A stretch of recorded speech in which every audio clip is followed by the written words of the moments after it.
Virendra Pandey, department of education, Veer Kunwar Singh university आरा।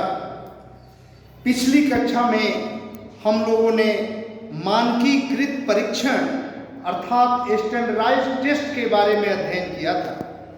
आज हम लोग इस कक्षा में शैक्षिक मापन एवं मूल्यांकन अर्थात एजुकेशनल मेजरमेंट एंड इवैल्यूएशन के बारे में अध्ययन करेंगे। शैक्षिक मापन एवं मूल्यांकन।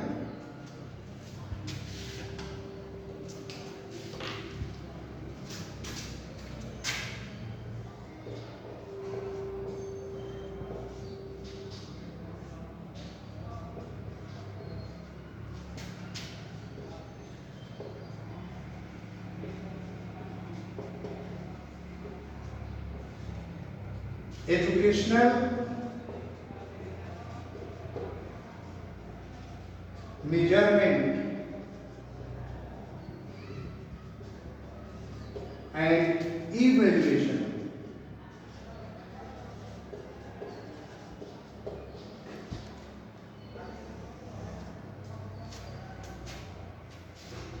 इसमें सबसे पहले हम लोग मापन पर चर्चा करेंगे। मापन, मेजरमेंट,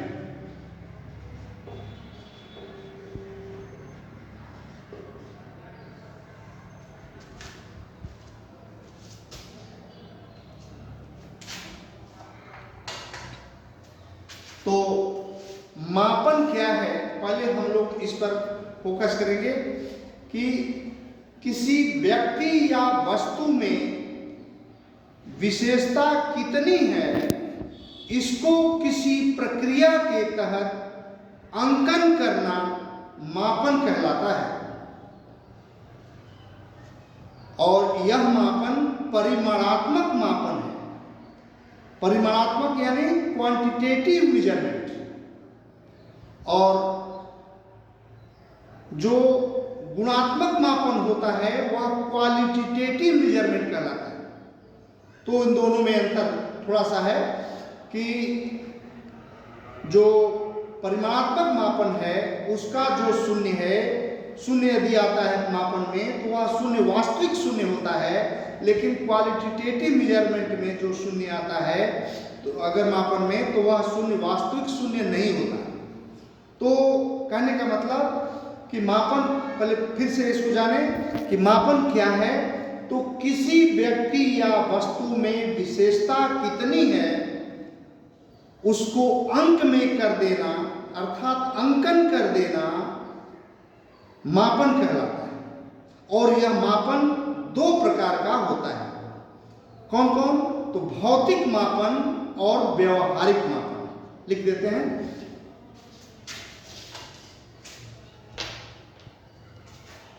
मापन दो तरह के, भौतिक मापन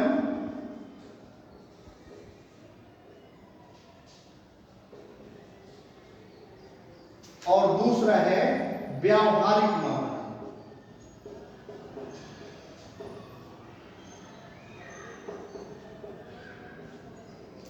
इसको हम लोग कहते हैं फिजिकल मेजरमेंट।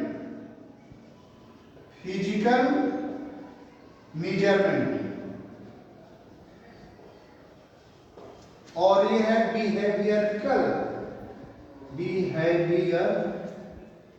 Behavioural measurement.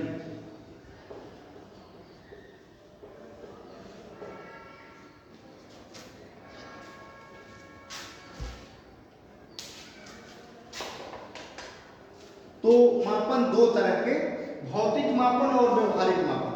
तो इन दोनों में क्या अंतर है? इन दोनों में जैसे पहला बिंदु भौतिक मापन का जो है कि यह जो मापन है यह प्रत्यक्ष मापन है। लेकिन जो व्यवहारिक मापन है वह अप्रत्यक्ष मापन है। ठीक है। फिर भौतिक मापन जो है इसमें इकाई निश्चित होती है, इसलिए इसका अर्थ तुरंत लगाया जा सकता है। लेकिन व्यवहारिक मापन में इकाई निश्चित नहीं होती है, इसलिए इसका अर्थ तुरंत नहीं लगाया जा सकता। ये अंतर। तीसरा बिंदु है कि भौतिक मापन में एक इकाई किसी एक चीज का मापन करती है, जैसे मीटर या सेंटीमीटर लंबाई के लिए, इसी तरह किलोग्राम या ग्राम वजन के लिए।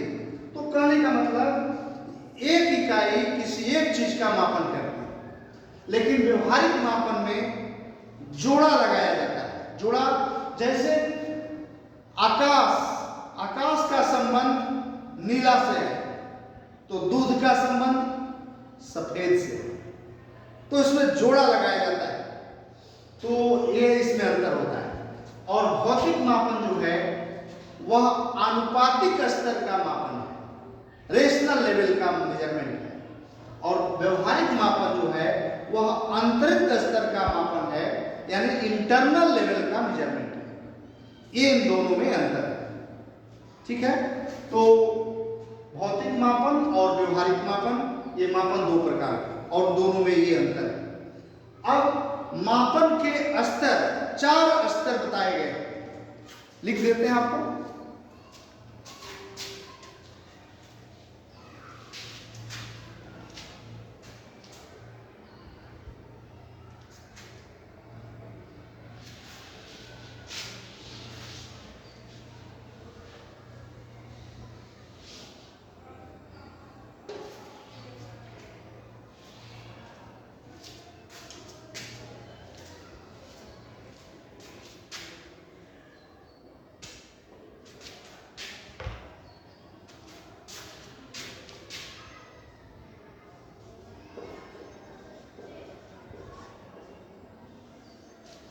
मापन के स्तर,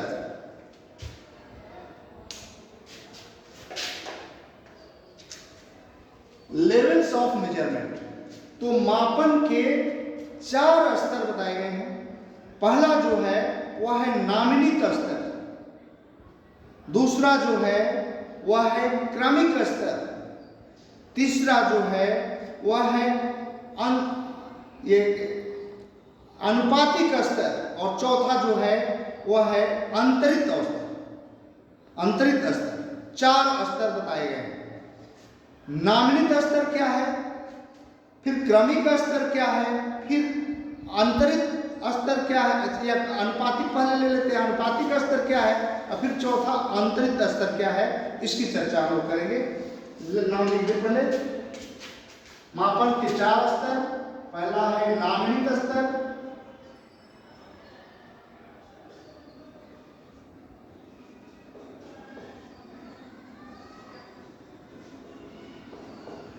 दूसरा है क्रमिक स्तर,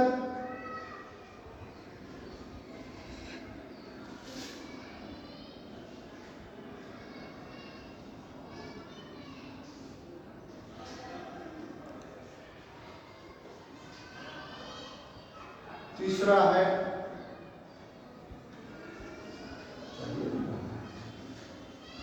आनुपातिक स्तर,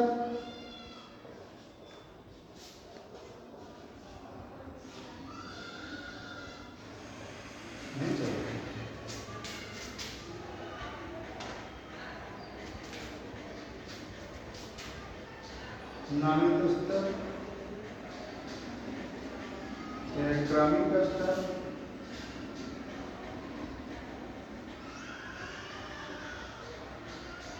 आनुपातिक स्तर,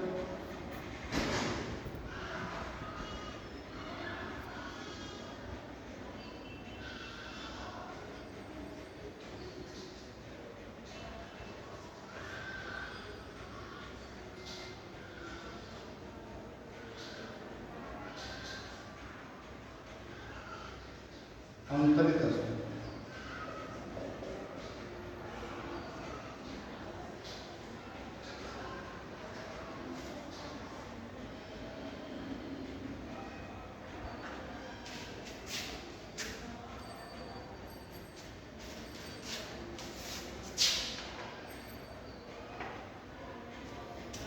तो पहला है नामिनिक स्तर, नॉमिनल लेवल, दूसरा है क्रमिक स्तर, ऑर्डिनल लेवल, तीसरा अनुपातिक स्तर, रेशनल लेवल, और चौथा आंतरिक स्तर, इंटरनल लेवल। तो नामित स्तर किसको कहते हैं? तो किसी विशेषता के आधार पर नाम दे देना अर्थात नामकरण कर देना नामित स्तर कहलाता है। इसी प्रकार क्रमिक स्तर किसी विशेषता के आधार पर क्रम निर्धारण कर देना, जैसे first, second, third, fourth, fifth, क्रम निर्धारण कर देना क्रमिक स्तर कहलाता है। आनुपातिक स्तर जैसे किसी विशेषता के मापन को अंक में कर देना और यह जो मापन का अंक है वह वास्तविक अंक होता है। यदि इसमें शून्य भी आता है तो वह शून्य वास्तविक शून्य होता है, यह है अनुपातिक स्तर। और चौथा है अंतरित स्तर, इसमें भी मापन के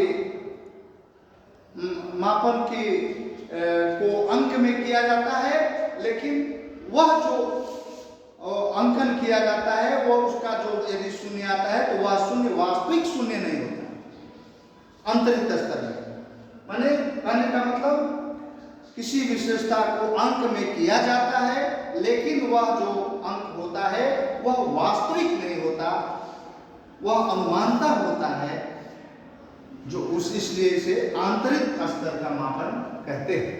तो चार हैं मापन के चार स्तर। नामित स्तर किसी विशेषता के आधार पर नामकरण कर देना नामित स्तर, किसी विशेषता के आधार पर क्रम निर्धारण कर देना क्रमिक स्तर, किसी विशेषता को अंक में कर देना और वह अंक वास्तविक होता है अनुपातिक स्तर, और किसी विशेषता को अंक में करना लेकिन वह अंक वास्तविक नहीं होता है जिसे हम आंतरिक स्तर।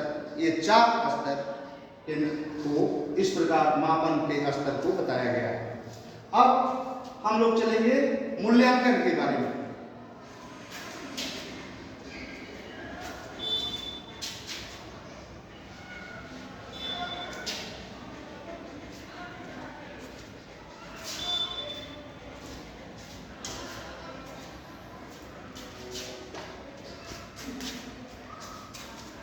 मूल्यांकन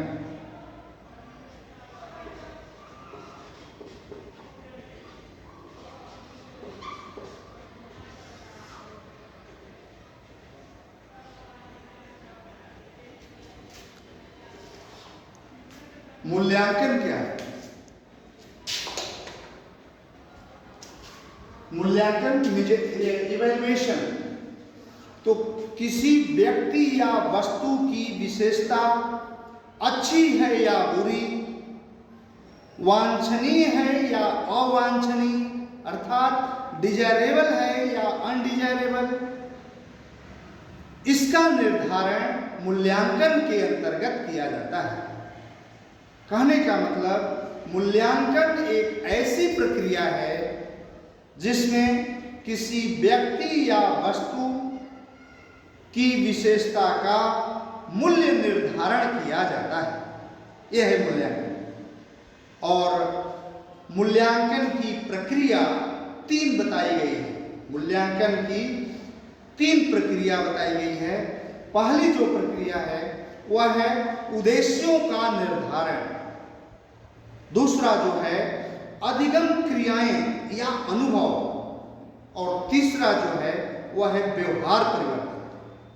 यानी मूल्यांकन प्रोसेस ऑफ इवैल्यूएशन, मूल्यांकन की प्रक्रिया में तीन चीजों को देखा जाता है।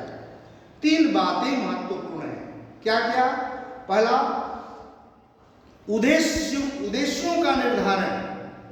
पहले हम उद्देश्य ऑब्जेक्टिव तय करते हैं, उद्देश्यों का निर्धारण करते हैं, फिर अधिगम क्रियाएं तय करते हैं और अनुभव क्रियाएं, अनुभव कितना हुआ इसको हम तय करते हैं, यानी अधिगम क्रियाएं या अनुभव। और तब तीसरा देखा जाता है व्यवहार परिवर्तन अर्थात चेंज इन बिहेवियर। तो मूल्यांकन की प्रक्रिया के अंतर्गत तीन चीजें महत्वपूर्ण हैं, लिख भी देते हैं आपको। नंबर एक, मूल्यांकन की प्रक्रिया। मूल्यांकन की प्रक्रिया प्रोसेस ऑफ इवैल्यूएशन में पहला क्या करते हैं, उद्देश्यों का निर्धारण करते हैं, उद्देश्यों का निर्धारण। दूसरा क्या करते हैं, अधिगम क्रियाएं, अधिगम क्रियाएं या अनुभव। और तीसरा हम देखते हैं व्यवहार परिवर्तन।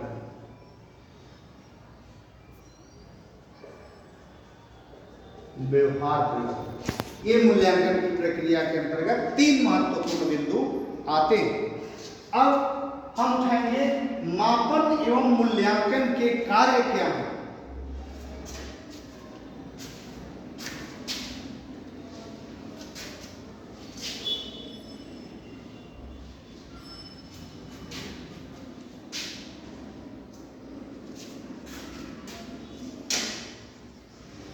तो पहले हम एक चीज और इसके पहले चर्चा करना चाहेंगे कि मापन एवं मूल्यांकन जो हम लोगों ने अभी पढ़ा, इन दोनों में क्या अंतर है, ध्यान देने की बात है।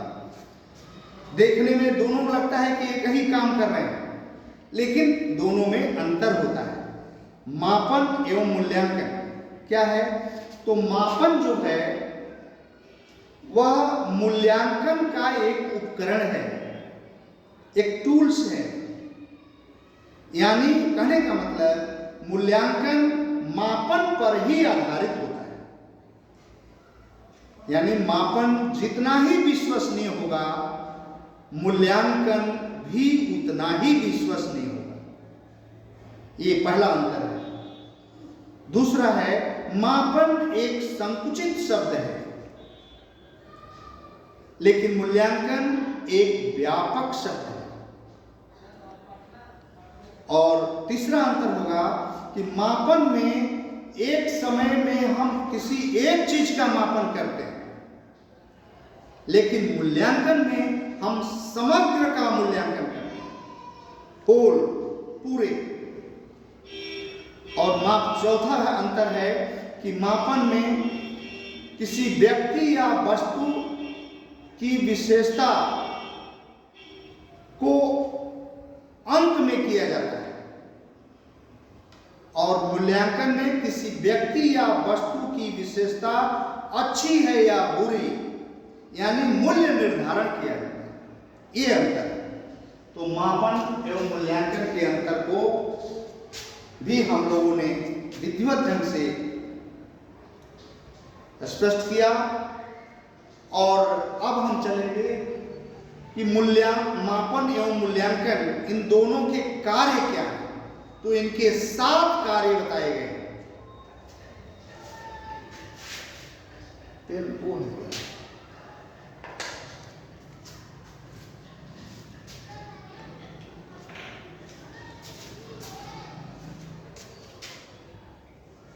मापन एवं मूल्यांकन की कार्य।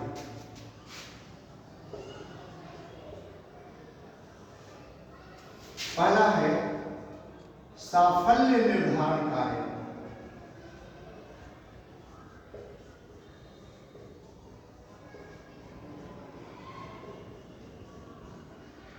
दूसरा है निदानात्मक कार्य।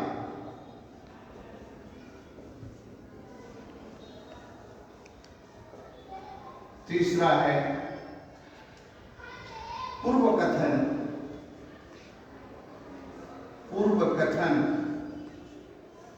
या भविष्यवाणी कार्य।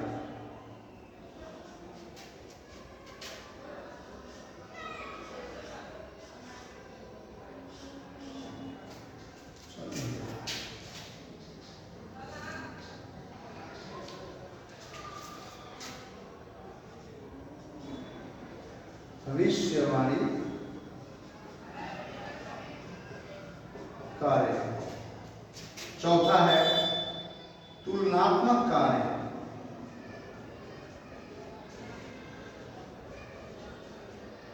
पांचवा है चयन एवं वर्गीकरण कार्य।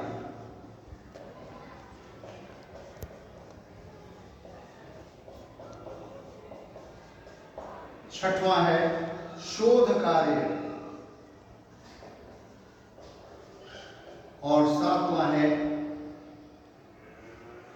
निर्देशन कार्य।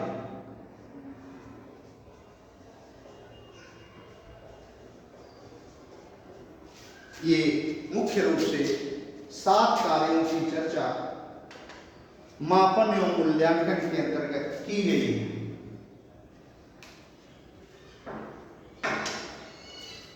तो मापन एवं मूल्यांकन का पहला जो कार्य है वह है साफल्य निर्धारण कार्य। माने इसके अंतर्गत किसी बालक की या किसी व्यक्ति की सफलता का निर्धारण किया जाता है, यानी उसकी उपलब्धि का निर्धारण किया जाता है, उसके अचीवमेंट का निर्धारण किया जाता है, उसके बौद्धिक क्षमता का निर्धारण किया जाता है। तो किसी व्यक्ति की उपलब्धता कर रहे हैं, उपलब्धि का निर्धारण करना, बौद्धिक क्षमता का निर्धारण करना इसका मुख्य कार्य है। तो पहला है साफल्य निर्धारण कार्य। दूसरा है निदानात्मक कार्य। इसमें किसी बालक या व्यक्ति की कमजोरी का पता लगाया जाता है और उसके निदान के रास्ते भी ढूंढे जाते हैं कि कैसे उस समस्या का समाधान हो सकता है। तो कमजोरी का पता लगाना और उसका निदान करना इसके अंतर्गत मुख्य रूप से आता है। ये दूसरा कार्य। तीसरा कहता है पूर्व कथन या भविष्यवाणी कार्य। बालक के उपलब्धि के आधार पर भविष्यवाणी भी किया जाता है कि वह बालक भविष्य में क्या करेगा। उसके बौद्धिक क्षमता के आधार पर, उसके उपलब्धि के आधार पर उसकी भविष्यवाणी भी की जाती है।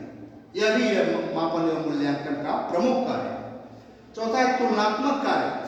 इसके अंतर्गत किसी दो बालकों की या किसी दो व्यक्तियों की, किसी दो संस्थाओं की, किसी दो वस्तुओं की, किसी दो घटनाओं की तुलना किया जाता है और तुलना के रूप में यह निर्धारण किया जाता है कि इन दोनों में क्या अंतर है और दोनों में कौन श्रेष्ठ है। इसका निर्धारण यह मापन एवं मूल्यांकन के कार्य के द्वारा ही संभव हो पाता है। तो यह तुलनात्मक कार्य। पांचवा है चयन एवं वर्गीकरण कार्य, सिलेक्शन करना। जैसे पुलिस की बहाली हो रही है, बहुत कैंडिडेट जुटते हैं, उसमें से जितनी सीट है 400 सीट है, हमको 400 ही सिलेक्ट करना है। तो ऐसा उसके लिए टेस्ट बनाया जाता है, क्या क्या कराया जाए, दौड़ाया जाए, जंप कराया जाए, गोला फेंकाया जाए, यानी क्या क्या कराया जाए कि ये चयन हो सके। या टेस्ट वर्गीकरण कार्य, क्लासिफिकेशन करना। जैसे मान लीजिए बीएड का टेस्ट लेना है, बीएड के टेस्ट में 1 लाख विद्यार्थी अपीयर हो गए, हमको लेना है मान लीजिए 40,000 विद्यार्थी। तो हम ऐसा टेस्ट बनावें ताकि यह वर्गीकरण संभव हो सके, यह चयन संभव हो सके। तो टेस्ट बनाना, हम लोग इसके पहले वाली कक्षा में मानकीकृत परीक्षण के बारे में चर्चा किए थे, कैसा टेस्ट होना चाहिए। तो टेस्ट बनाना यह भी मापन एवं मूल्यांकन का प्रमुख कार्य है। छठवां है शोध कार्य, रिसर्च फंक्शन। तो शोध कार्य में भी मापन एवं मूल्यांकन के द्वारा के अंतर्गत जो टेस्ट बनाए जाते हैं, उस टेस्ट का प्रयोग शोध में भी किया जाता है, रिसर्च में। तो शोध में अनुसंधान करना, जैसे हम मानकीकृत परीक्षण बनाए और उसका जो टेस्ट बनाए, उस टेस्ट को लागू किए, उस टेस्ट का रिजल्ट निकाले, रिजल्ट के आधार पर यह तय किए कि कितना माने किस्त में जो रिजल्ट निकला, तो रिजल्ट के आधार पर ही उसका आगे की प्रक्रिया को हम तय करते हैं उस शोध के द्वारा। या फिर उसके द्वारा हम निर्देश कार्य भी करते हैं, निर्देशन भी देते हैं। अगला जो पॉइंट है 7वां, निर्देशन देना। निर्देशन क्या है, भी हम लोग पिछले क्लासों में चर्चा किए थे कि निर्देशन का अर्थ क्या मतलब है कि बालक को इस योग्य बना देना कि वह अपना निर्णय स्वयं ले सके, उस पर अपना विचार थोपना नहीं, उसके जीवन का बोझ ढोना नहीं, बल्कि बालक को आत्मबोध करा देना। बालक या व्यक्ति को जो भी निर्देशन प्राप्त करने आता है, उसे इस योग्य बना देना कि वह अपने जीवन का बोझ स्वयं ढो सके, वह अपना निर्णय स्वयं कर सके। ऐसी क्षमता का विकास उसमें करना। तो ये 7 कार्य हैं। अब देखिए इसका इंग्लिश में भी साफल्य निर्धारण कार्य, प्रोग्नोटिक फंक्शन, निदानात्मक कार्य, डायग्नोस्टिक फंक्शन, पूर्व कथन या भविष्यवाणी कार्य, प्रेग्नेटिक फंक्शन, तुलनात्मक कार्य, कंपैरिजन फंक्शन, चयन एवं वर्गीकरण कार्य, सिलेक्शन एवं क्लासिफिकेशन फंक्शन, शोध कार्य, रिसर्च फंक्शन और निर्देशन कार्य, गाइडेंस फंक्शन। तो ये 7 कार्य हैं। फिर से इसको आप वर्णन भी आसान नाम के आधार पर वर्णन कर सकते हैं। साफल्य निर्धारण कार्य, छात्र की उपलब्धि का निर्धारण किया जाता है। निदानात्मक कार्य, छात्र की कमजोरी का पता लगाया जाता है और उसका समाधान का रास्ता ढूंढा जाता है। पूर्व कथन या भविष्यवाणी कार्य, छात्र की उपलब्धि के आधार पर उसके बारे में भविष्यवाणी की जाती है। तुलनात्मक कार्य, 2 व्यक्तियों की या 2 संस्थाओं की इसमें तुलना की जाती है। चयन एवं वर्गीकरण कार्य, इसमें क्लासिफिकेशन या सिलेक्शन किया जाता है, ऐसा टेस्ट बनाया जाता है कि सिलेक्शन संभव हो सके। शोध कार्य, जो स्टैंडर्डाइज्ड टेस्ट या मानकीकृत परीक्षण बनाते हैं, उसका प्रयोग हम शोध कार्यों में करते हैं। और फिर निर्देशन कार्य, निर्देशन में व्यक्ति को, बालक को इस योग्य बनाना कि वह अपना निर्णय स्वयं ले सके और शोध कार्य के परिणाम के आधार पर हम अगला निर्देश भी देते हैं, सुझाव भी देते हैं, सजेशन भी देते हैं, ये निर्देश कार्य के अंतर्गत। तो मापन एवं मूल्यांकन के ये प्रमुख कार्य हैं। तो इस प्रकार पूरी कक्षा ये मापन एवं शैक्षिक मापन एवं मूल्यांकन को यदि हम समेटना चाहें तो संक्षेप में मुख्य रूप से हमें ये याद रखना है कि मापन क्या है और मूल्यांकन क्या है और इन दोनों में क्या अंतर है। तो मापन क्या है, हमने बताया किसी व्यक्ति या वस्तु की विशेषता को अंक में कर देना अर्थात अंकन कर देना मापन कहलाता है और यह मापन परिमाणात्मक मापन होता है। ये क्वांटिटेटिव मेजरमेंट होता है और जो क्वालिटेटिव मेजरमेंट है उसे हम गुणात्मक मापन कहते हैं। तो ये मापन और मापन में हमने ये भी बताया कि मापन 2 तरह का होता है, भौतिक मापन और व्यवहारिक मापन।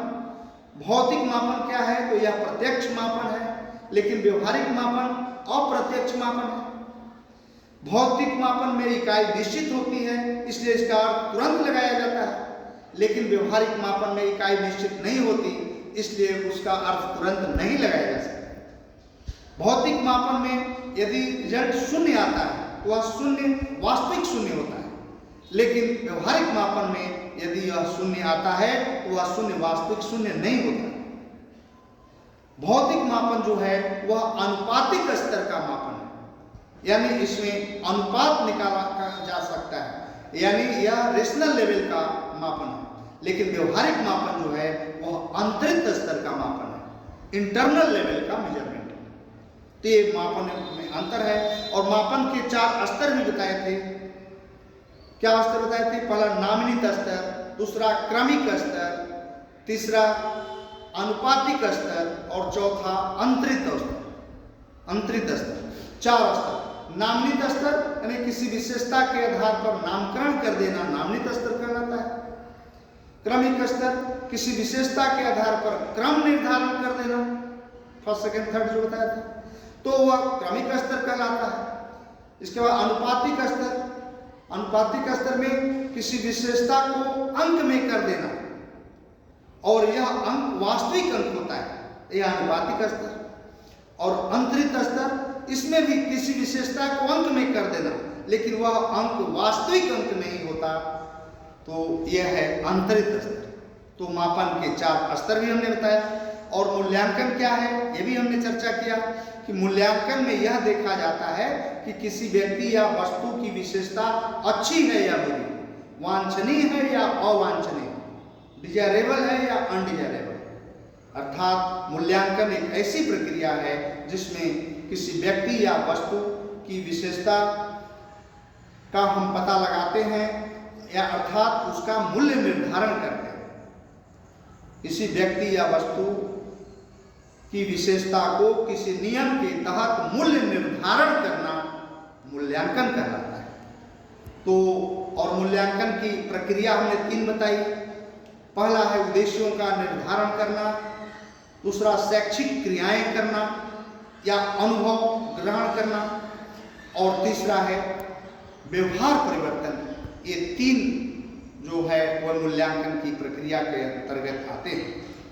अब हमने मापन एवं मूल्यांकन में अंतर को भी स्पष्ट किया कि मापन जो है वह मूल्यांकन का एक उपकरण है, एक अंग है, और मूल्यांकन क्या है? तो मूल्यांकन मापन पर आधारित होता है, यानी मापन जितना विश्वसनीय होगा मूल्यांकन भी उतना ही विश्वसनीय होगा।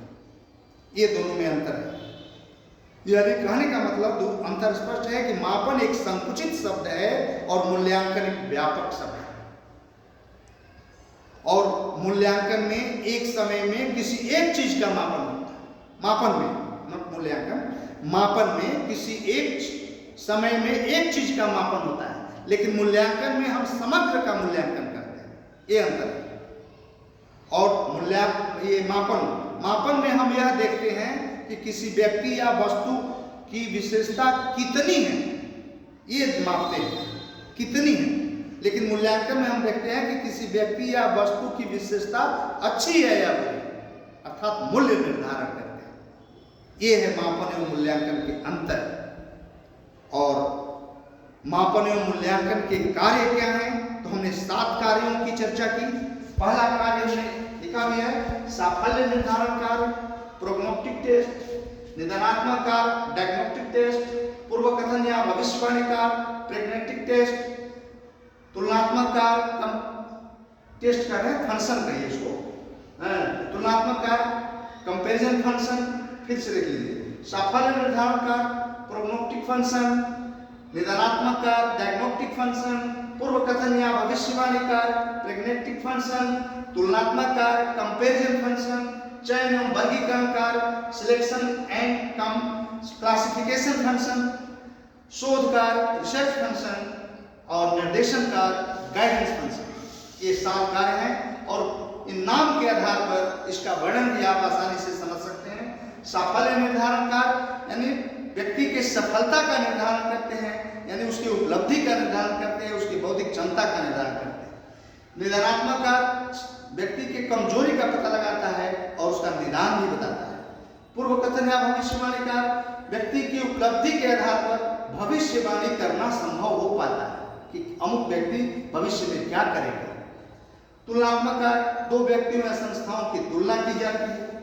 चयन एवं वर्गीकरण कार्य इसमें सिलेक्शन किया जाता है, ऐसा टेस्ट बनाया जाता है कि चयन संभव हो सके। शोध कार्य इसमें भी टेस्ट बनाया जाता है और उसका प्रयोग शोध कार्यों में किया जाता है, रिसर्च में किया जाता है। बड़े बड़े रिसर्च होते हैं, उस टेस्ट पर आधारित होते हैं, मानकीकृत परीक्षण जिसे कहते हैं स्टैंडर्डाइज्ड टेस्ट।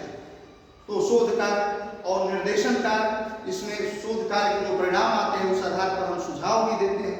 और निर्देशन क्या है कि बालक को इस योग्य बनाना कि वह अपना कार्य स्वयं कर सके, अपना निर्णय स्वयं कर सके, यह है निर्देशन कार्य। इस प्रकार पूरी क्लास को हमने ये शैक्षिक मापन एवं मूल्यांकन के तहत